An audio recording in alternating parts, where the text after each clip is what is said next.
Šnekėsiu apie klimato kaitos žalą ledynams ir žemei. Tai pirma, kas yra klimato kaita? Klimato kaita yra žemus neįprastas tam tikro regiono klimato pokytis. Į tai įeina vidutinės temperatūros, kritulių kiekio ir vėjuotumo pokyčiai. Klimato kaita gali apimti įvairios trukmės laikotarpius, nuo dešimtmečių iki milijonų metų. Kokios yra klimato kaitos priežastys? Klimato kaita yra daugybės faktorių rezultatas, atspindintis pokyčius atmosferoje, procesus kitose žemės dalyse, vandenynuose, ledynuose, o pastaruoju metu ir žmogaus veiklos padarinius.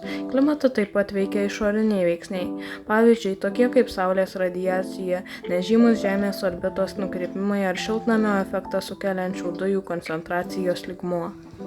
Dabar apie ledynus. Ledynai pastaruosius 30 metų labai sparčiai tirpo. Nuo 1961 metų jūros lygis padidėjo 27 mm.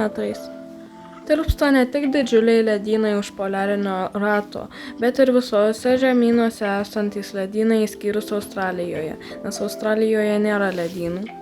Ledynų ištirpimas reiškia ir vandens trūkumą daugybei žmonių, sumažėjusią hidroelektrinių darbo jėgą, mažesnį vandens kiekį maistui auginti ir padidina stichinių gamtos nelaimių riziką.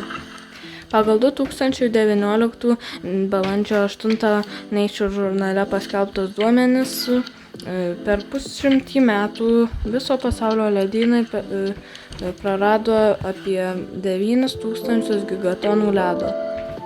Šiuo metu jūros lygis kas metus pakyla 1 mm.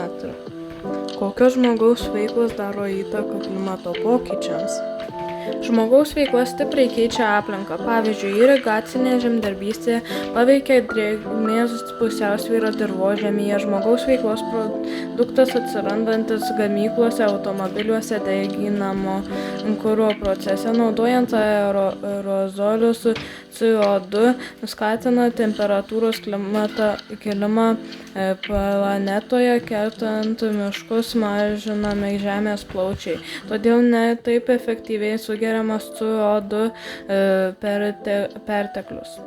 Mokslininkai ilgus dešimtmečius diskutavo, ar žmogus iš tikrųjų turi tokią didelę įtaką klimato pasikeitimams. Šiuo metu tuo jau neabejojama ir debatai pasisuko kita linkme. Ieškoma būdų, kaip sumažinti žmogaus veiklos padarinius ir kaip žmonijai prisitaikyti prie pasikeitimų, kurie jau įvyko mūsų planetoje. Tai ar įmanoma sumažinti klimato kaitą? Atsakymas yra taip. Ir aš turiu jums paruošusi 4 būdus, kaip sumažinti klimato kaitą. Jie tinka ir vaikams daryti.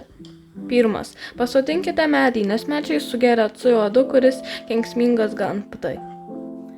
2. Nepalikite elektros prietaisų budėjimo režime, nes tai irgi sunaudoja elektros. Naudokite daugkartinius pirkinių maišelius, nes sunaudosite mažiau plastiko. 4. Vietoj važiavimo į mokyklą ar į darbą mašina, važiuokite arba dviračiu, arba pėsčiom eikite, arba viešu transportu, nes jūs sunaudosite mažiau kuro. Aišku, yra ir daugiau būdų, kaip sumažinti klimato kaitą, bet tai visi, kuriuos aš pasakiau. Ir tai viskas, ką norėjau pasakyti. Ačiū už dėmesį.